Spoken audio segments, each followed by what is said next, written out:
Hi, my name is Eric Johnson and I'm with Mormonism Research Ministry. I'm in the Manti graveyard, which is right across the street from the Manti Temple. This town of Manti only has a few thousand people, and you may never have heard of a man named James D. Harmston, who was born in 1940 and died in June of 2013. In case you haven't, let me tell you a little bit about him, because he was quite notorious. This man, in the early 1990s, a former Mormon, was sitting in his living room when he claimed that he was visited by angels and biblical characters telling him that he was the new prophet of the church to take over from the LDS church where they had gone wrong.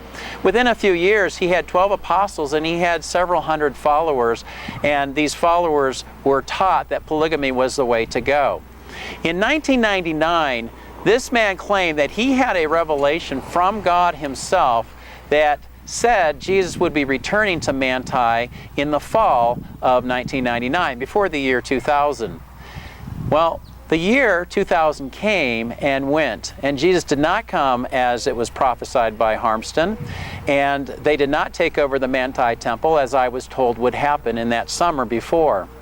So in June of 2000, I came and I visited the church and I went to talk to the president, a man directly under Jim Harmston.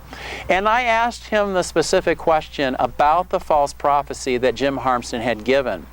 He asked me how I knew it was false, and I said, well, because I was told that Jesus would return in the fall of 1999, and here we were in June of 2000.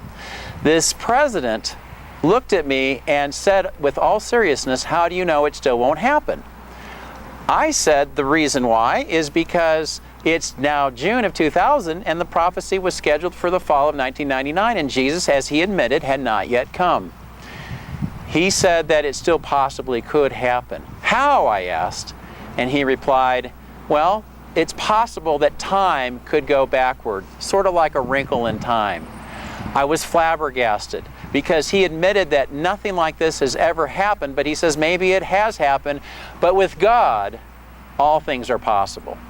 Now, this man, over the years, married dozens of women, and he had his followers marry different women. He even traded wives with some of his apostles. One, Bart Malmstrom, had given him 2 of his wives for one of Jim Harmston's wives. This man was in his 60s when he was doing this, and he dies in his 70s. A small grave marker, a notorious past. I just think that for anyone who thinks that your crimes on earth will pay, it certainly doesn't give him any glory here on earth, and he will at the judgment seat have plenty to answer for. Again, I'm Eric Johnson with Mormonism Research Ministry. God bless you.